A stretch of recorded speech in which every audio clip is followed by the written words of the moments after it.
Hello everyone, welcome to genic JE study. आज हम लोग डिस्कस करने वाले हैं डायनेमोमीटर का। जितने भी प्रॉब्लम हमारे पास है इन सारे प्रॉब्लम्स पे आज हम लोग डिस्कस करेंगे। ठीक है कि देखो, अभी तक मैंने जेई और कोई भी एई एग्जाम का क्वेश्चन जितना हम लोग सॉल्व कराते हैं ना मेजरमेंट का, तो मेरे पास जितना कंटेंट है, जितना आपके इलेक्ट्रिसिटी बोर्ड में आपका क्वेश्चन आया हुआ है, जितना आपका ये जेई एग्जाम में आपका क्वेश्चन आया हुआ है, ये इतना इजी है ना कि आप जितना कोर्स अभी यूट्यूब में चल रहा है मेरा, उसको आप एक बार पढ़ लोगे ना तो ये क्वेश्चन को तो आप ऐसे ही लगा दोगे। ठीक है, बहुत ज्यादा इजी लेवल का क्वेश्चन आया है। हम लोग ना यहाँ पे एकदम बेसिक से लेकर के एक स्टैंडर्ड लेवल तक जा रहे हैं। इस मेजरिंग इंस्ट्रूमेंट में आपको इतना तो आइडिया हो गया होगा, उतना तो पता हो गया होगा कि किस लेवल का हम लोग पढ़ रहे हैं, है ना। यदि आप प्रॉपर शुरू से मुझे फॉलो करोगे, प्रॉपर नोट्स बनाओगे, प्रॉपर एवरीथिंग एक एक पॉइंट को आप नोट करोगे, जो मैं बता रहा हूँ लेक्चर बाय लेक्चर, उसको एक जगह आप लिखोगे बढ़िया से, तो मुझे नहीं लगता कि कोई क्वेश्चन आपका वहां पे मिस होने वाला है, कुछ छूटने वाला है, कोई कॉन्सेप्ट छूटने वाला है। तो अब मुझे ऐसा लगता है पर्सनली कि मेजरमेंट में आप जेई के एग्जाम देना है या कोई एई का एग्जाम देना है तो आप बेटर फील कर रहे होंगे। गेट का तो नहीं बोलूंगा, क्योंकि गेट का मैंने कॉन्सेप्ट बस डिस्कस किया है। जैसा मुझे क्वेश्चन प्रॉब्लम डिस्कस करना चाहिए मैंने वैसा अभी डिस्कस नहीं किया है, क्योंकि मेरा फोकस जेई और एई है, नॉट गेट। गेट चैनल में रहूंगा तो मेरा ही पढ़ाने का तरीका कॉन्सेप्ट वाइज तो ठीक है, ठीक है, कॉन्सेप्ट मैं वही दूंगा, बट ना क्वेश्चन कराने का तरीका और आपको जो वर्कआउट कराने का तरीका वो चेंज हो जाएगा, आपको पता है। ठीक है, उसमें हम लोग एक अलग तरीके का माइंडसेट क्रिएट करते हैं, एक अलग तरीके का उसके लिए क्वेश्चंस होता है। ठीक है, तो मुझे नहीं लगता अभी जितना कोर्स आपको प्रोवाइड किया गया है वो कम है ना। एई के लिए भी वहीं से आप अच्छे से स्टडी कीजिए, जेई के लिए भी आपके लिए अच्छे से स्टडी कीजिए। जितना थ्योरेटिकल पॉइंट बताया हूं आप एक एक चीज को क्लियर कीजिए, दैट्स इट, इनफ है, मोर देन सफिशिएंट है उतना आपके लिए कोई भी एग्जाम को क्रैक करने के लिए। ठीक है, तो अभी तक डायनेमोमीटर वाट मीटर का working principle, construction, working principle से लेकर के टॉर्क इक्वेशन, है ना, हर चीज, एरर वगैरह हम लोग जितना उसमें पढ़ना चाहिए सब चीज हमने देख चुका है। अभी आज हम लोग देखेंगे इससे रिलेटेड कुछ कुछ प्रॉब्लम पे हम लोग डिस्कस करेंगे, जिसमें से प्रॉब्लम नंबर 1 मैंने लिया है यहाँ पे। सिंपली मैं 2 वाट मीटर मेथड से मैंने प्रॉब्लम लिया है, 2 वाट मीटर मेथड जो आपको कराया हूं, और लिया इसमें सिंपल मैंने क्वेश्चन लिया है। यहाँ पे एक बैलेंस लोड डाल दिया, देख लो आप लोग, 5 angle of 60, 5 angle of 60, 5 angle of 60, each are 5 angle of 60, तो this is the balance load ना, बैलेंस लोड मैंने लिया है। और 2 watt meter W1 and W2 मैंने वहां पे कनेक्ट कर दिया है, और उसी W1 W2 की वैल्यू मैं आपको पूछ रहा हूँ। ठीक है, तो आपको पता होगा जब ये क्वेश्चन को मैं ये डेरिवेशन को करा रहा था, ये टॉपिक को करा रहा था, इससे जस्ट 1-2 लेक्चर पहले है, इससे जस्ट पहले वाले लेक्चर में आप देख सकते हो, एरर के जस्ट पहले, तो वहां पे मैं 2 वाट मीटर मेथड का कुछ डेरिवेशन भी कराया था, जहां पे W1 और W2 का एक वैल्यू आया था। बस वही कॉन्सेप्ट यूज होना है और कुछ नया कॉन्सेप्ट नहीं है ना। तो line to line input voltage 3 phase 50 hertz AC circuit shown in figure is 100 volt RMS. जब भी वोल्टेज इधर देगा आरएमएस देगा, नहीं बोलेगा फिर भी वो आरएमएस कंसीडर करेगा। ठीक है, तो गिवन क्या है, सबसे पहले मैं यदि आपको इसका डेटा को एनालिसिस करोगे आप, तो गिवन जो है वो फर्स्ट लाइन वोल्टेज कितना दे दिया है आपको, 100 वोल्टेज। इसके बारे में सोचिए आप, लाइन है कि फेज है, लाइन है, ऑब्वियसली बोल दिया है। उसके बाद क्या बोला है, assuming that the phase sequence is R Y B the watt meter would read. Okay, R Y B बोल रहे हैं, आर वाई बी ऐसा होना था, बट वो डायग्राम बना के आपको दे दिया तो उसके बारे में कोई वरी करने की नीड नहीं, right. Phase sequence R Y B मतलब पॉजिटिव फेज सीक्वेंस है, नेगेटिव फेज सीक्वेंस रहता है तो वहां पे वैल्यूज चेंज हो जाता है, आपको थोड़ा सा आइडिया होगा, मैंने उसको बताया है, अभी तो नहीं बताया, लेकिन आपको जब आप वहां पे पॉलीफेज पढ़ते हो तो फेज सीक्वेंस के बारे में आइडिया होता है, पॉजिटिव फेज सीक्वेंस क्या होता है, नेगेटिव फेज सीक्वेंस। बट अभी पॉजिटिव फेज सीक्वेंस बोला है तो आपको कोई वरी करने की नीड नहीं है। पॉजिटिव फेज सीक्वेंस और नेगेटिव फेज सीक्वेंस में ना जस्ट वहां पे जब लोड अलग अलग रहता है, जैसे लैगिंग लोड के लिए हम लोग अभी करते हैं डेरिवेशन, तो लीडिंग वाला लैगिंग बन जाता है, लैगिंग वाला लीडिंग बन जाता है। वो आपको बेसिक इलेक्ट्रिकल पेड वर्जन वगैरह में हमने बताया है बहुत अच्छे से पॉलीफेज सिस्टम में, तो अभी ज्यादा वरी करने की नीड नहीं है इस क्वेश्चन के लिए। तो अभी ना आपको W1 W2 की यहाँ पे रीडिंग पूछा है, यहाँ पे दे दिया। अब देखो मैं आपको W1 W2 की रीडिंग को कैलकुलेट कराना चाहूँ। देखो कैलकुलेट तो इजी कर सकते हैं, 2 मिनट का कॉन्सेप्ट भी नहीं है कैलकुलेट करना है, तो 1 मिनट में आप सॉल्व कर सकते हैं। तो कैलकुलेट करना है W1 W2, ये आपको कैलकुलेट करना है। कॉन्सेप्ट में चलो, इसको कैलकुलेट करने के लिए आप क्या करोगे बताओ।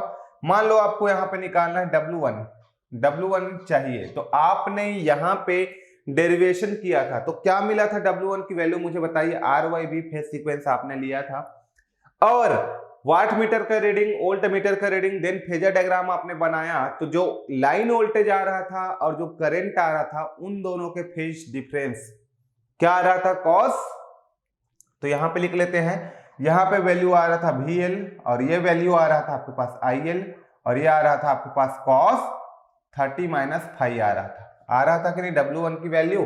VL IL cos 30 minus 5, where cos 30 minus 5 is the phase difference between the this wattmeter CC and this wattmeter PC, right? तो वो फेजर डायग्राम मैंने बनाया था, तो वहां पे 30 minus 5 आया था ना, okay. And W2 is equal to आपके पास वैल्यू आया था VL IL cos 30 plus 5, ये cos 30 plus 5 की वैल्यू आपके पास आया हुआ था। इतना क्लियर हो गया। W1 एंड W2 की वैल्यू ये दोनों आया था फेजर डायग्राम से, है ना। इसी दोनों को तो निकालना है। अब आपको रिक्वायरमेंट क्या का है, इंपॉर्टेंट थिंग ये है कि आपको क्या की रिक्वायरमेंट है। तो VL okay, line voltage is clear, 100 volt given है, no problem about this, line voltage ठीक है। फाई का वैल्यू पता है क्या, पावर फैक्टर नहीं पता है, ओके। VL और IL के बीच के एंगल नहीं पता है अपने को। IL की वैल्यू पता है क्या, नहीं पता है। तो इसको कैसे फाइंड आउट करेंगे, वही अभी आपके लिए टास्क है, जबकि जो कि कोई बड़ा टास्क बिल्कुल भी नहीं है। IL की वैल्यू कैसे निकाले, फाई की वैल्यू कैसे निकाले, दो चीजों के बारे में आपको सोचना है। तो सिंपली करंट, अब खुद सोचो ना आप, ये कोई मान लो ये कोई रेफरेंस पॉइंट है, मान लो ये कोई न्यूट्रल मान रहे हो आप, है ना, ये क्यों न्यूट्रल पॉइंट है, और आप इस न्यूट्रल को मान लो, एकदम विजुअलाइज कर रहा हूं मैं, मान लो आपके पास एक कोई सिंगल फेस आपने कंसीडर किया, तो ये सिंगल फेस का लोड हो गया, और इसको आपने माना न्यूट्रल, ये आपने माना न्यूट्रल, इसको आपने माना R, ठीक है। और आपको यहाँ का करंट चाहिए, आपको ना यहाँ का वोल्टेज चाहिए, इस वोल्टेज का, ये मान लो ये VPH है, ठीक है, सिंगल फेज कंसीडर की हो तो ये VPH है, और यहाँ का एंगल कितना है मुझे बताओ, 5 एंगल ऑफ 60, लोड जो भी है वो इतना का है। तो इसमें फ्लो होने वाली करंट क्या होगा, IPH होगा कि नहीं। मैंने क्या किया, ये सिंगल फेज को रीड्रॉ कर दिया ये, और यहाँ का लोड मुझे पता है, यहाँ का वोल्टेज मुझे पता है, हालांकि मुझे अभी लाइन वोल्टेज पता है, मैं उसको फेज वोल्टेज में कन्वर्ट कर सकता हूं। तो लाइन वोल्टेज और फेज वोल्टेज का क्या रिलेशन होता है, if it is an star connection, तो स्टार कनेक्शन है तो phase voltage is equal to होता है लाइन वोल्टेज डिवाइडेड बाय √3, ठीक। और लाइन वोल्टेज का वैल्यू तो हमें दिया है ना 100 वोल्ट, तो ये हो गया मेरे पास 100 वोल्ट डिवाइडेड बाय √3, होगा कि नहीं, इतना मुझे बताइए। एकदम स्मूथली चलिए, कोई टेंशन नहीं लेना, हर एक चीज को आराम से करेंगे हम लोग। एक बार आप ये सब सारे चीज को सीख जाओगे तो आपको जिंदगी भर प्रॉब्लम नहीं होगा, इसलिए एक बार अच्छे से कर लीजिए, कोई रटने वाली बात नहीं है, सिस्टमेटिक वे में कीजिए, ठीक है। बाकी मैं हूं, सब चीज हैंडल कर लूंगा मैं, ठीक है। तो ये VPH हो गया 100 डिवाइडेड बाय √3, ये लोड हो गया। तो अब इसमें बेटा करंट निकाल लो ना। अब बताइए करंट आप निकालेंगे तो IPH का वैल्यू कितना आएगा, IPH का वैल्यू आएगा 100 divided by √3 into 5 angle of 60। तो इसको जरा सॉल्व कीजिए एक बार, इसको हम लोग सॉल्व करेंगे तो 100 डिवाइडेड बाय 5 मतलब कितना हो जाता है 20 डिवाइडेड बाय √3, 20 डिवाइडेड बाय √3, और एंगल ऊपर जाके क्या हो जाएगा -60 डिग्री, होगा कि नहीं, एंगल ऊपर जाके -60 डिग्री, ये हो गया, ठीक है। IPH आपको मिल गया, और IPH ही IL के इक्वल होता है in case of star connection, IPH he IL के इक्वल होता है in case of star connection. तो IL आपको मिल गया इतना, ठीक है। अब मान लो W1 निकालना है, फाई की बात करेंगे अभी, फाई का मैं क्या है बता रहा हूं। मान लो आपको अब W1 निकालना है तो VL कितना है आपके पास, 100 है, लाइन वोल्टेज यही तो है ना। IL की वैल्यू आपके पास कितना आ गया, देखो 20 डिवाइडेड बाई √3, ये हो गया। And cos and 30। अब बताओ वोल्टेज और करंट के बीच का फेज डिफरेंस कितना है। यहां पे जो भी वोल्टेज दिया हुआ है उसकी एंगल कितना है, 0। और वहां से करंट को जब आप वहां पे ड्रॉ कर रहे थे फेजर डायग्राम, तो कितना डिग्री नीचे आ रहे थे, 5 डिग्री आ रहे थे ना। तो वोल्टेज का एंगल 0, करंट का एंगल आपके पास आया -60, तो फाई का वैल्यू कितना हुआ, वोल्टेज एंड करंट के बीच का एंगल जो रहता है वही तो मेरा फाई है। मान लो ये आपके पास वोल्टेज है, लाइन वोल्टेज, और यहाँ पे आप उसी से करंट को लैग करा रहे हो 5 डिग्री, है ना, ठीक, इतना डिग्री। तो यहाँ पे एंगल कितना आ गया, फाई का वैल्यू कितना आ गया मान लो, ठीक है। फाई का वैल्यू जो दिया है दोनों के बीच के एंगल 60, इसका एंगल 0 है ना, और ये करंट जो है इसका एंगल कितना है, 60 है। तो अभी कितना आ गया, दोनों के बीच के एंगल 60 डिग्री है कि नहीं, वहां पे -60 डिग्री लैग कर रहा है। तो ये हो जाएगा 30 - 60, ये हो गया, होगा इतना। अब सॉल्व कर लीजिए इसको। जैसे ही सॉल्व करेंगे cos 30 - 60 करेंगे तो कितना आएगा, -30। अब -30 लिखो चाहे इसको +30 लिखो, cos कोई फर्क ही नहीं पड़ता, ये हो गया -30। और -30 की वैल्यू कितना होता है आप खुद बताइए मुझे। cos -30 की वैल्यू होता है √3/2 आई थिंक ना, √3/2 होता है कि नहीं, चेक कर लो। हाँ, √3/2,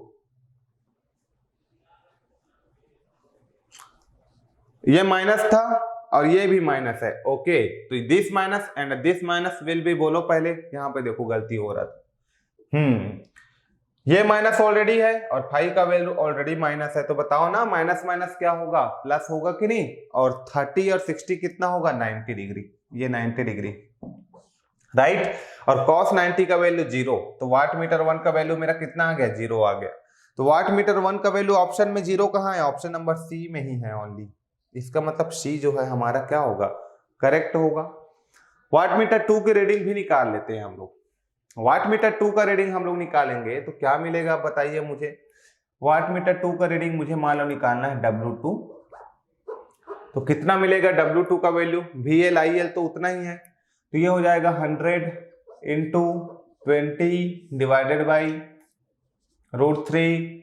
और बताइए 30 + 5, अब प्लस है ना और ये माइनस है, तो क्या हो जाएगा cos का -30, और cos -30 या cos 30 लिख दो इसको, ये cos 30। इसका मतलब ये हो जाएगा 100 × 20 डिवाइडेड बाई √3 इंटू cos 30, और cos 30 का वैल्यू कितना होता है, √3/2 होता है ना आई थिंक। cos 30 का वैल्यू, cos 30 का वैल्यू कितना होता है बताइए,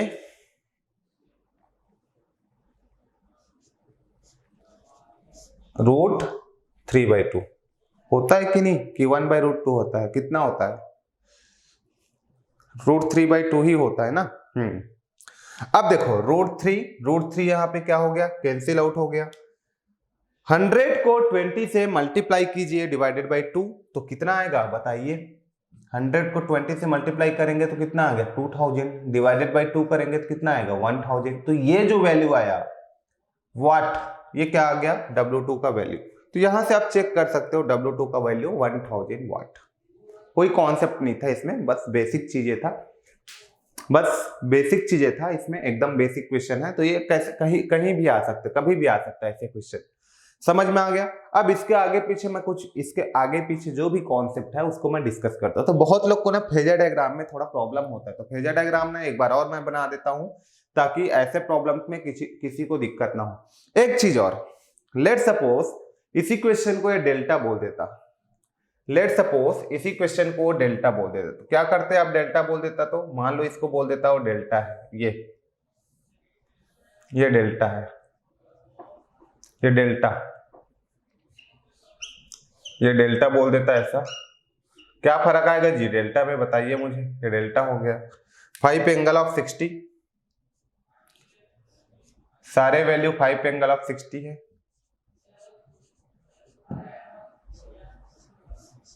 5 angle of 60, each value 5 angle of 60। क्या वैल्यू आएगा आप खुद सोचिए, 2 मिनट बताइए मुझे। तो चेंजेस क्या आएगा, सबसे पहले ये देखो डेल्टा है तो ये एक्सप्रेशन तो सेम आएगा, नो प्रॉब्लम। बिल्कुल सेम आएगा, कोई दिक्कत नहीं है। ओके, अब डेल्टा है तो इधर आ जाइए, ये कैलकुलेशन में आ जाइए। डेल्टा में अब क्या होता है मुझे बताइए। अब डेल्टा में जो लाइन वोल्टेज है वो फेज वोल्टेज के इक्वल होगा। लाइन वोल्टेज है वो फेज वोल्टेज के इक्वल होगा। इसका मतलब line voltage is equal two phase voltage होगा। ये 100 वोल्ट ही होगा। बात समझ में आ रहा है, 100 वोल्ट ही होगा। अब करंट को कैसे करोगे, अब करंट तो लाइन वोल्टेज आपको लेना है ना। अब बताइए, अब करंट का लाइन वोल्टेज क्या हो जाएगा। मान लो अभी सिंपल आपको निकालना है, इस पे करंट निकालना है, यहां पे करंट चाहिए मुझे इस पॉइंट पे, या फिर हाँ, या फिर मेरे को क्या चाहिए, यहां का देखो ये वोल्टेज जितना है वही इसी वोल्टेज के इक्वल है, फेज वोल्टेज। तो करंट का भी क्या निकलेगा, फेज वैल्यू निकलेगा। तो फेज वैल्यू क्यों निकलेगा, फेज वैल्यू भाई, क्योंकि ये जितना वोल्टेज है वही वोल्टेज जितना, और ये फेज है ना। तो फेज वैल्यू अब करंट यदि मुझे निकालना है, इस पॉइंट पे करंट मुझे ऐसे निकालना है, ये सब फेज करंट है, IPH। तो इस IPH के क्रॉस वोल्टेज कितना है, इस IPH के क्रॉस वोल्टेज फेज वोल्टेज कितना है, 100 एंगल ऑफ 0 है। फेज वोल्टेज की वैल्यू 100 एंगल ऑफ 0 है, तो फेज वोल्टेज की वैल्यू 0 है, तो यहाँ पे क्या निकलेगा, फेज और ZPH, ये करोगे ना। Phase current is equal two phase voltage divided by phase impedance. इतना होगा कि नहीं बताइए मुझे। अब यहाँ पे VPH की वैल्यू कितना है, VPH की वैल्यू तो 100 ही लोगे। VPH की वैल्यू कितना लोगे, 100 ही लोगे। और ZPH की वैल्यू कितना है, तो 5 एंगल ऑफ 60, 5 एंगल ऑफ 60। तो बताइए मुझे 100 डिवाइडेड बाई 5 एंगल ऑफ 60 है, तो 100 डिवाइडेड बाई 5 करोगे तो कितना आएगा, 20 आएगा। एंगल ऑफ कितना आएगा, ऊपर जाके 60 डिग्री हो जाएगा, माइनस में 60 डिग्री, तो 20 एंगल ऑफ माइनस 60 आ गया, राइट। ये मेरे पास IPH की वैल्यू हो गया, क्लियर हो गया। IPH की वैल्यू कितना आ गया, इतना आ गया। अब चूंकि अपने को इस फॉर्मूला में रखना है तो IL की वैल्यू चाहिए, तो IL की वैल्यू निकालोगे तो कितना आएगा बोलो। IL की जो वैल्यू आएगा ये IPH की वैल्यू से √3 टाइम ज्यादा होगा, तो ये हो जाएगा √3 इंटू 20 एंगल ऑफ -60, इतना हो जाएगा IL की वैल्यू। अब रख दो। अब यहां पे रखोगे तो अब क्या होगा, सबसे पहले बताओ वाट मीटर का रीडिंग क्या आएगा। वाट मीटर 1 का रीडिंग अब क्या आएगा, वाट मीटर 1 का रीडिंग VLIL cos 30 माइनस 5 का वैल्यू -60 है, माइनस माइनस प्लस cos 90 0। तो वाट मीटर 1 का जो रीडिंग आएगा अभी भी 0 आएगा। सेकंड बताओ वाट मीटर 2 का रीडिंग अब क्या आएगा। वाट मीटर 2 का रीडिंग VLIL, तो VL का वैल्यू मेरे पास कितना है, 100 वोल्ट दे रखा है। IL का वैल्यू मैंने निकाला √3, और ये हो जाएगा 20, √3 इंटू 20, ठीक है। और cos -60 प्लस 30, ये हो जाएगा कितना, 30, माइनस का 30, तो सेम आया, पहले जो आ रहा था वही आया, ठीक है। तो कनेक्शन चाहे कुछ भी हो भैया, पावर तो ही मेजरमेंट करेगा ना, स्टार हो चाहे डेल्टा हो, पावर तो उतना ही आएगा, √3 बाई, अब कितना आएगा cos 30 का। चेंजेस आ रहा है क्या डेल्टा कनेक्शन में, डेल्टा ओके, डेल्टा कनेक्शन में है, डेल्टा कनेक्शन है, पावर का वैल्यू चेंजेस आएगा, है ना। कितना आता है इसका cos √3/2, ठीक है।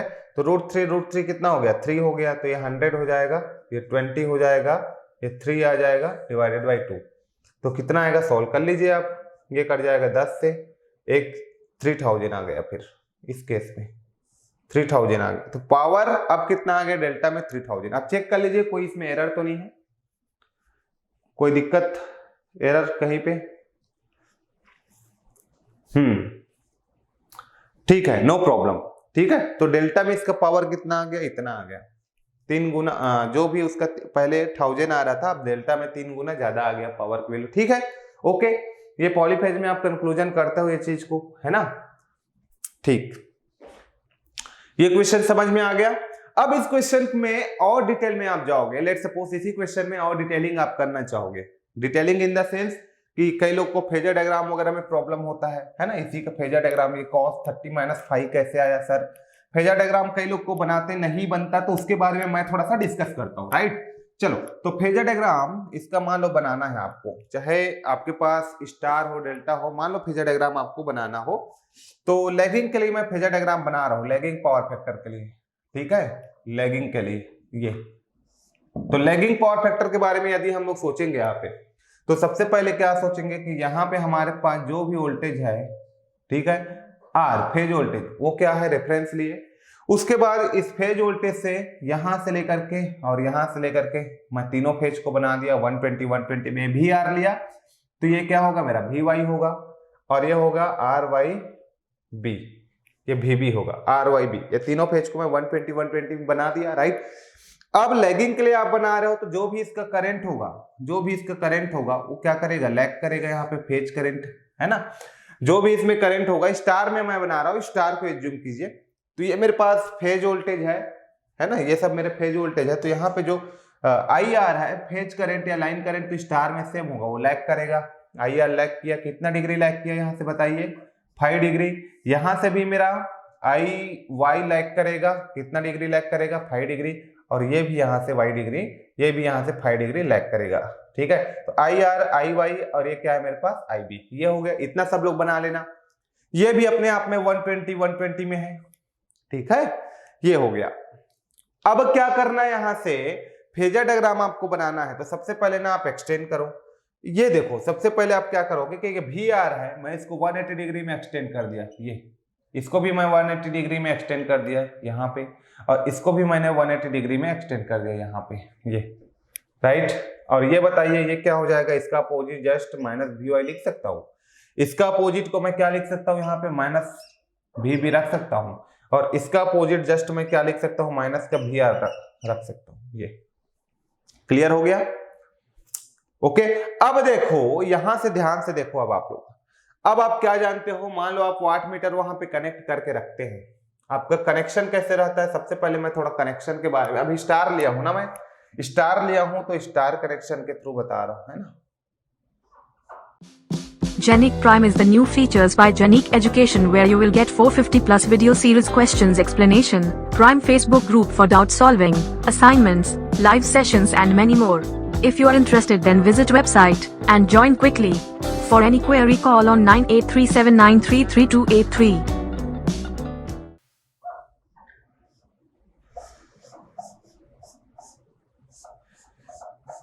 ये देखो स्टार है, ठीक, ये मेरा आर है, आर वाई बी, जो भी लोड है नो प्रॉब्लम, उसके बारे में कोई दिक्कत नहीं है, Z1 Z2 अरे Z3, ठीक, ये स्टार है।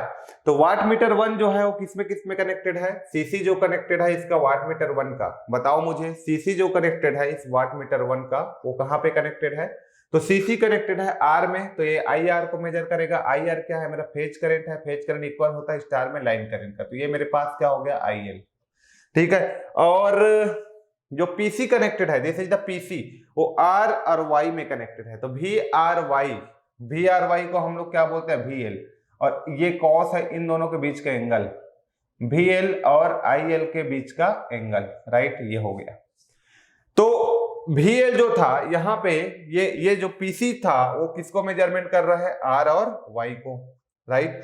और यहाँ पे बताओ, यहाँ का जो पीसी है वो किसको मेजरमेंट कर रहा है, भी, ये बी माइनस वाई, तो बी वाई है ना, तो ये आर वाई बी लिखते हो ना आप, आर वाई बी, तो आर वाई हो गया, वाई बी हो गया, या फिर बी आर हो गया, ये सारे क्या है, बी आर हो गया, ये सारे क्या है, फेज लाइन करंट।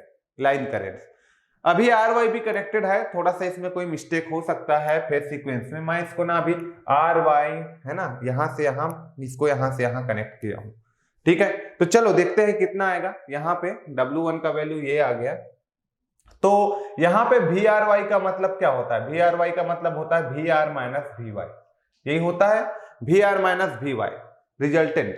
तो V R Y, this is V R, this is minus V Y, इन दोनों का जो रिजल्टेंट बनेगा, इसके पैरेलल मैंने एक लाइन ड्रॉ किया, पैरेलल, इस लाइन के पैरेलल मैंने एक लाइन ड्रॉ किया, यहाँ पे देखो ये, ठीक, और इसके पैरेलल मैंने एक दूसरा लाइन ड्रॉ किया, ये मिला, और उसको आप मिला दीजिए, उसको आप यहाँ पे मिला दीजिए सॉलिड वायर से।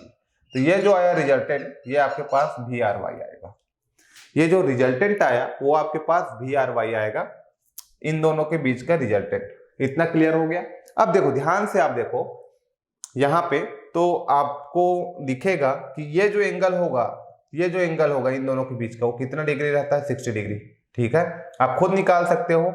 ठीक, आप खुद निकाल सकते हो इसको, इस एंगल को, ये 60 डिग्री होगा। क्लियर हो गया भाई? इतना क्लियर हो गया? ठीक है, और बताइए ये 60 है तो ये वाला एंगल कितना होगा? 30, राइट। तो ये 30 है यहां तक, ये 5 है, तो यहां से लेकर के यहां तक कितना आ गया? यहां से लेकर के यहां तक जो आया यहाँ पे, वहां से लेकर के वहां तक का जो वैल्यू आया वो कितना आ गया बताओ मुझे? अभी ये लाइन वोल्टेज और ये करंट अभी 30 + 5 आ गया। तो अभी आप इसके लिए लिखना चाहते, मान लो W1 की वैल्यू वो कितना आएगा? VL IL cos 30 + 5, ये हो गया VL IL। लेकिन यहाँ पे ना वो RYB बोला है, लेकिन देखो वो बनाया क्या है? RYB ना बना करके क्या बना दिया है? R, इसको Y ले लिया, इसको B, जबकि R Y और ये B A होना था, तब वो सही आता, तब हमारा जो पॉजिटिव फेज सीक्वेंस है वो यहाँ पे माइनस आता तब के केस में, बट अभी ये प्लस आ रहा है। ठीक है, लेकिन बोला है उसके अकॉर्डिंग W1 W2 की वैल्यू आप पुट करोगे तो इसलिए वहां पे VL IL cos 30 - 5 आता है, लेकिन डायग्राम में अलग दिया है, बोला अलग है, तो यहाँ पे मिस्टेक हो सकता है। ठीक है, तो ये जो भी फ्रेम किया है क्वेश्चन, उसको ना वो कॉन्सेप्ट को थोड़ा सा मिसमैच है। ठीक, RYB लेना है तो अपना सीक्वेंस हम लोग कैसे लेते हैं? ये R इसको लेते हैं तो Y इसको लेते हैं और B इसको लेते हैं ना। ये R ऐसा रहता है, ये Y यहाँ B। तो ये प्रॉब्लम जो अभी आ रहा है, जो मैंने वहां पे 30 माइनस लिखा था, वो प्रॉब्लम नहीं आता। ठीक है, लेकिन वैसे W1 का वैल्यू इधर 0, इधर कोई भी 0 नहीं होगा, तो ऑप्शन यही आंसर तो वही होगा, आंसर में कोई दिक्कत नहीं है, लेकिन W1 W2 W1 W2 W1 बन सकता है। ठीक है, जबकि कोई दो मैच तो नहीं कर रहा है W1 W2 की वैल्यू किसी अदर ऑप्शन से, तो आंसर तो आ जाएगा, नो प्रॉब्लम। लेकिन क्वेश्चन को फ्रेम करने का तरीका थोड़ा सा यहाँ पे और सही करना था। ये हो गया। सेकेंड, W1 की वैल्यू मेरे पास आ गया, W2 की मैं रीडिंग यहाँ पे लिखूं तो मेरे को क्या चाहिए? ये B और Y के बीच का VBY चाहिए, और करंट का वैल्यू चाहिए IB, इन दोनों के फेज डिफरेंस बीच का। तो VBY, VB - VY, VB - VY है ना, ये लिखूंगा मैं। VBY को मैं क्या लिखूंगा आप खुद बताइए? तो VBY = VB - VY, ये हो गया। अब बताइए VB कहां पे है मेरे पास? This is my VB and this is my VY। तो इन दोनों का जो रिजल्टेंट है, इन दोनों का जो रिजल्टेंट है वो कितना आएगा बताओ? इतना आएगा। ये इन दोनों का रिजल्टेंट कितना आ गया? इतना आ गया। ठीक है, अब ये बताइए मुझे यहां से लेकर के यहां तक का एंगल कितना है? 30 डिग्री। यहां से लेकर के यहां तक का एंगल 30 डिग्री हो गया। ये एंगल 5 है, तो ये एंगल मुझे चाहिए ना, ये एंगल कितना हो जाएगा? 30 - 5। तो देखो अब उल्टा आ गया। अब W2 का वैल्यू जो है VL IL cos 30 - 5। तो इसको आप समझिए, ये जो मैंने बताया आपको उसको अच्छे से समझिए आप, है ना। तो देखो अब W1 W2 बन गया, W2 W1 बन गया, according to this question, according to this, है ना, जब ये R Y B होगा तो। लेकिन जब ये R और इसको Y और इसको B लेके आप जब बनाना, तो बताना मुझे वहां पे वही नोटेशन आएगा जो पहले मैं यूज किया करता था, RYB सीक्वेंस आप लेंगे तो। राइट, ये क्लियर हो गया। तो यहाँ पे अब कोई डाउट नहीं होना चाहिए, है ना। ऐसे ही फेजर डायग्राम आपका बनेगा, सब चीज यहां से आप निकाल लेना। तो जब भी ना आपको वोल्टेज, लाइन वोल्टेज और जो फेज करंट वगैरह, लाइन करंट एक ही रहता है स्टार में, उसके बारे में जब भी बात करेगा तो आप जब भी बात करेगा तो उसके बारे में आप या क्वेश्चन की बात करेगा तो फेज डिफरेंस ना आप फेजर डायग्राम से ही निकालना, बिल्कुल करेक्ट होगा। फेज डिफरेंस ऐसे ही मत निकाल देना, ठीक है। फेजर डिफरेंस से ही, फेजर डायग्राम से ही निकालना, एकदम एक भी क्वेश्चन में प्रॉब्लम नहीं होगा। यदि इसी क्वेश्चन में और हम लोग डिस्कशन करना चाहें, मान लो इसी क्वेश्चन में बहुत सारा डिस्कशन हो सकता है, मान लो हम लोग और डिस्कशन करना चाहे, तो अब इसमें पावर के बारे में आपको पूछता है ना। अब जैसे यहां पे देखो, ये तो आपका जो भी IIT वालों ने इसको बनाया है, कॉन्सेप्ट को समझा दिया मैं इसके अकॉर्डिंग। तो अभी जो लोड दिया था वो 60 दिया था जानबूझ के, और वहां पे 30 आता है, मतलब आप खुद समझ जाइए 60 दिया है ना, आपको वहां पे और एंगल 30 आता तो कहीं न कहीं 1 वाट मीटर का रीडिंग 0 होगा। अब इसमें देखो कभी कभी पूछ देता है W1 और W2 की वैल्यू इक्वल हो तो पावर फैक्टर का वैल्यू क्या होगा, पावर फैक्टर का वैल्यू क्या होगा। फर्स्ट प्रॉब्लम आप इसको कमेंट करेंगे, सेकेंड प्रॉब्लम मुझे कमेंट करेंगे आप when W1 is equal to 2 time of W2, तो यहाँ पे मुझे बताएंगे पावर फैक्टर की वैल्यू क्या होगा। ठीक है, थर्ड प्रॉब्लम है यहाँ पे W1 is equal to minus W2, तब यहाँ पे पावर फैक्टर की वैल्यू मुझे बताना। एंड फोर्थ प्रॉब्लम आपके लिए है when W1 is equal to 0 and W2 is equal to 1 watt meter is 0, 1 watt meter is 0, 1 watt meter is 0, लिख देता हूं मैं 1 watt meter is 0, तब मुझे यहाँ पे बताना पावर फैक्टर की वैल्यू। ये 4 क्वेश्चन है आपके पास, चारों क्वेश्चन का कमेंट करके मुझे बताना कि किसकी वैल्यू क्या होगा।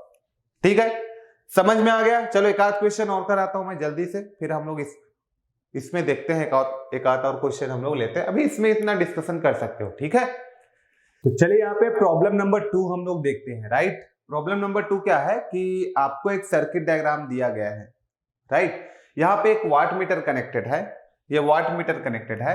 ये वाट मीटर का क्या कौन सा कॉइल है बोलो, ये आपके पास सीसी है और ये आपके पास कौन सा है, पीसी है।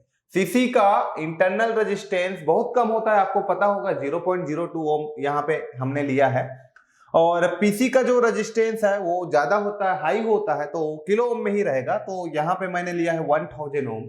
राइट, और ये तो हो गया वाट मीटर, क्लियर हो गया।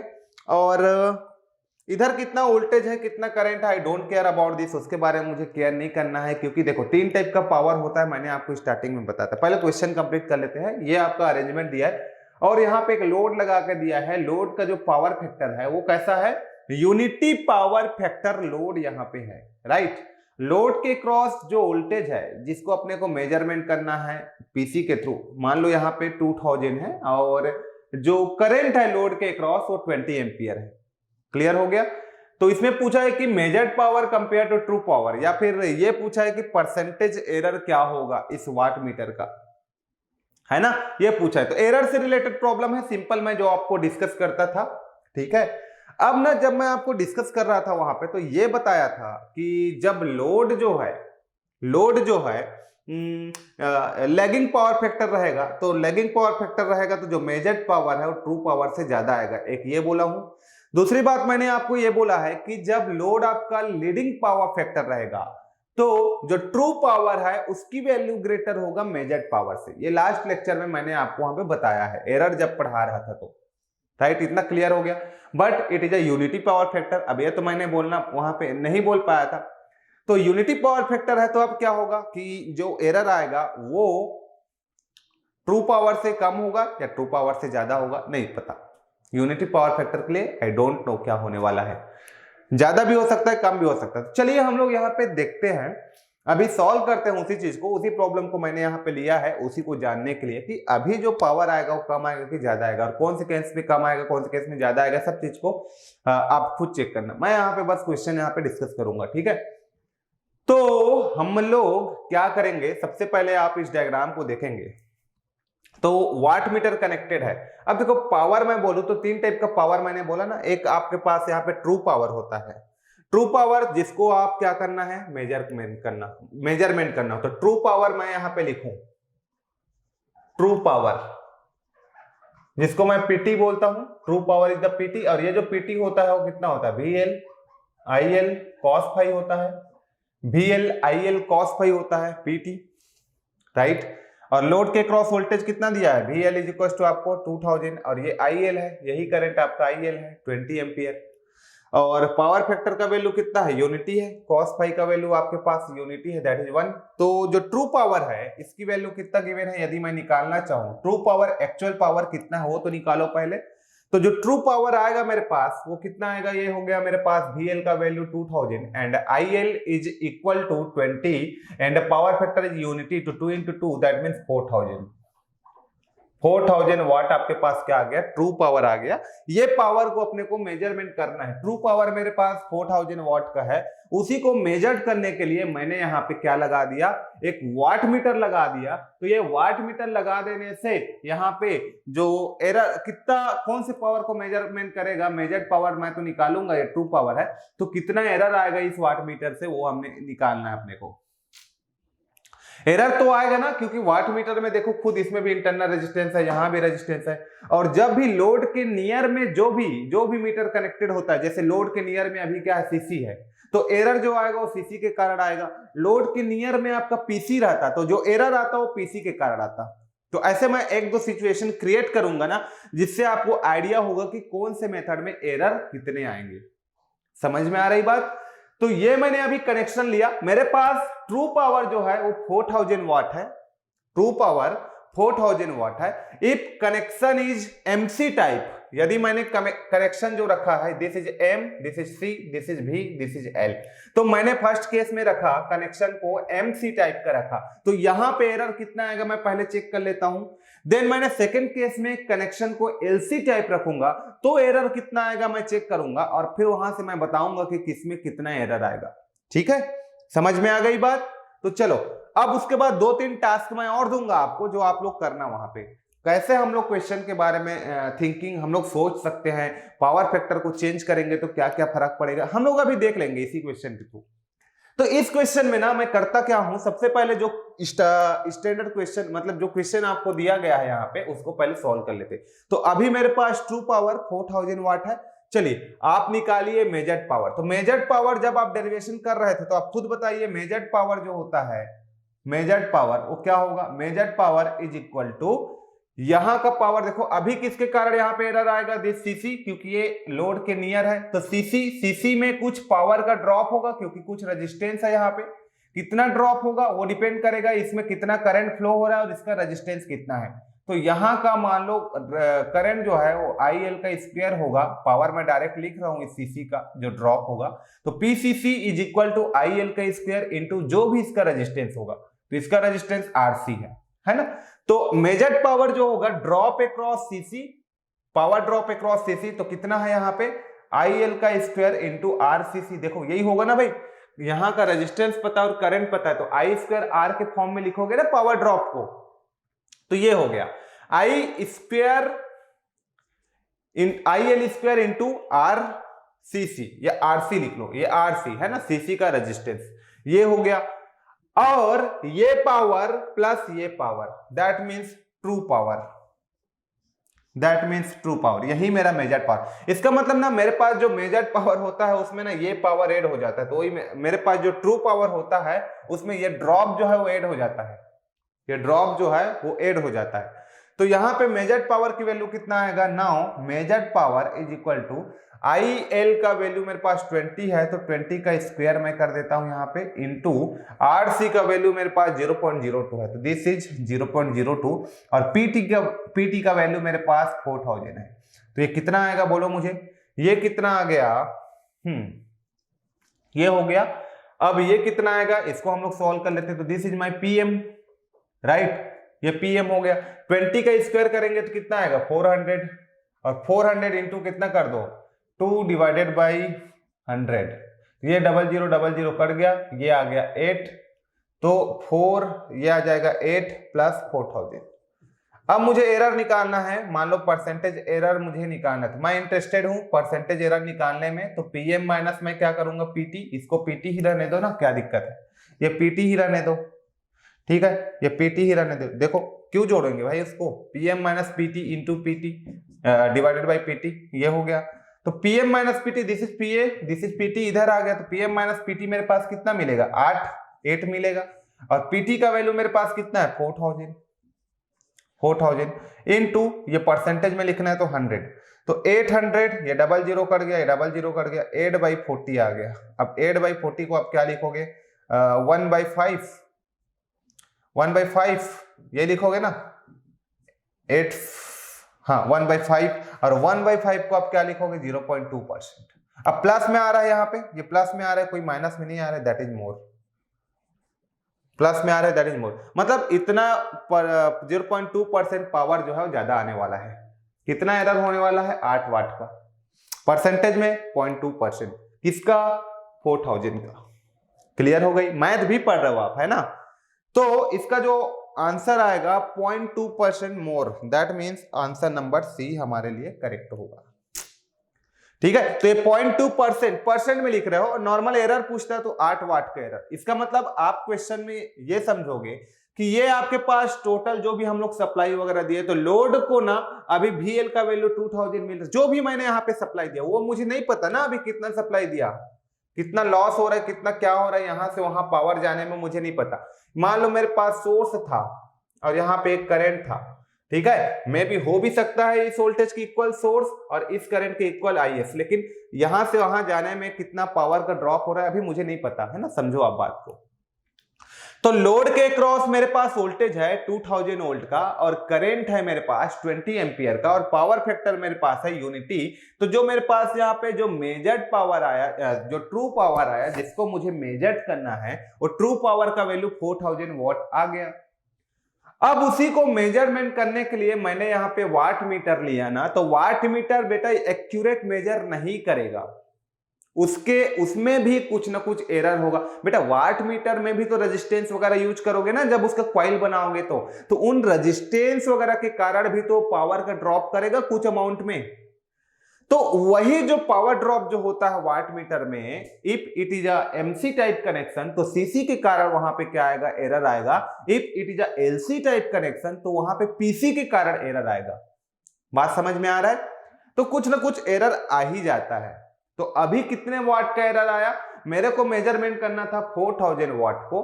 जब मैंने वाट मीटर लगा के उसको मेजर करना चाहा, तो मेरा जो पावर है वो कितना आया? यहाँ पे 4008 आ गया, 4008 आ गया। इसका मतलब 8 वाट का जो ज्यादा दिखा रहा है, तो ये 8 वाट क्या हुआ? ये 8 वाट जो आया, 8 वाट जो आया वहां पे, वही तो एरर है आपका। और उसी को मैं परसेंटेज में लिखना चाहूं तो आप खुद निकाल के देखिए 4000 का 8% कितना होगा? 4000 का 8 वाट जो है वो 4000 का कितना परसेंट होगा, ये बोलना चाह रहा हूं मैं। तो 4000 का 8 वाट जो है वो कितना परसेंट है? 0.2% है। और 4000 से ज्यादा आ रहा है, आपका मेजर्ड वैल्यू जो है वो 4000 से ज्यादा आ रहा है, मोर देन 4000 आ रहा है, तो जो मेजर्ड वैल्यू है वो कितना आ जाएगा? मेजर्ड वैल्यू जो है वो आपका आ जाएगा 4008। इसका मतलब मोर, ज्यादा आ रहा है। तो ये लेस वाला ऑप्शन तो आपका ऐसी कट गया था बी, और ये जो ऑप्शन नंबर ए है वो तो आपका ऐसी कैंसिल हो गया था, क्योंकि जो मेजर्ड वैल्यू है वो आपका मोर आने वाला है, ज्यादा आने वाला है, तो ये लेस वाला जो ऑप्शन है वो तो ऐसी कट गया था। तो option number C and option number D आपके पास था। अब 8 जो है, 8 वाट जो है वो 4000 का कितना परसेंट है, वही तो निकालते हो परसेंटेज में आप। क्लियर हो गया? तो ये अभी आपके पास आ गया आंसर इतना। अब एक चीज और डिस्कस करूं, 3 टाइप का पावर मैंने बोला, तो 3 टाइप का पावर क्या है? एक तो मैं बात करता हूं यहाँ पे ट्रू पावर की, जैसे मैंने पहले भी लेक्चर में आपको बता दिया। एक मैं बात करता हूं यहाँ पे ट्रू पावर। तो ट्रू पावर क्या होता है? ये 2020 और यहाँ का जो भी पावर फैक्टर है वही मेरा ट्रू पावर है। दूसरी मैं बात करता हूं यहाँ पे मेजर्ड पावर। मेजर्ड पावर, तो ट्रू पावर मान लो मेरे पास कितना आया था? 4000 वाट। मेजर्ड पावर मेरे पास कितना आया था? 4008 वाट। अब यहाँ पे एक एक्चुअल ट्रू पावर मैं बोलता हूं, एक्चुअल ट्रू पावर। अब ये एक्चुअल ट्रू पावर है वो आपका होता है VS और IS का। एक्चुअल ट्रू पावर है ये आपके पास होता है VS और IS का। तो इसीलिए ना इधर वाला पोर्शन को नहीं देता हूं, इधर के वोल्टेज को नहीं देता। क्यों? क्योंकि ये जरूरी नहीं है कि ये वोल्टेज ही आपका ट्रू पावर हो। क्यों? क्योंकि ये पावर को यहां तक पहुंचने में कुछ लॉस भी हो सकता है। तो इस पावर के रेस्पेक्ट में यहां के पावर को पूछेगा ना, तो वहां पे फिर इधर के वोल्टेज और करंट को देना पड़ेगा। ठीक है, तो फिर इधर के वोल्टेज और करंट को देना पड़ेगा, उसको कुछ ऐसा भी देना पड़ेगा ताकि ये यहां तक पहुंचते पहुंचते 10 वाट पावर का ड्रॉप कर रही है। समझ में आ रहा है? उसके बाद आप पूछते तो मजेदार क्वेश्चन बन जाता। क्लियर हो गई? तो ये था डिस्कशन। अब इसमें देखो, इसमें और क्या क्या कर सकते हो आप। इसी क्वेश्चन को अब पावर फैक्टर यूनिटी लेके आपने यहां पे सॉल्व किया 0.8, ये लैगिंग पावर फैक्टर लेके आपने सॉल्व किया, है ना? 0.8 लेके सॉल्व करना तो कुछ और पावर आएगा। ठीक है, यूनिटी पावर फैक्टर लोड आपने लिया, समझ में आ गया? अब यहीं पे आप क्या करना, इसी में क्वेश्चन फ्लिप करना। अब ये ना सीसी को, ये जो है, ये जो सीसी है, इसको यहाँ पे कनेक्ट कर देना ऐसे यहाँ पे, और एरर निकाल के बताना। अब यहाँ पे मेजर्ड वैल्यू निकालोगे तो अब ये चेंज हो जाएगा बेटा। ये कैसे चेंज होगा देखो, अब ये जो सीसी है वो कौन सा वोल्टेज मिल रहा है 2000, और इसका रेजिस्टेंस कितना है इतना।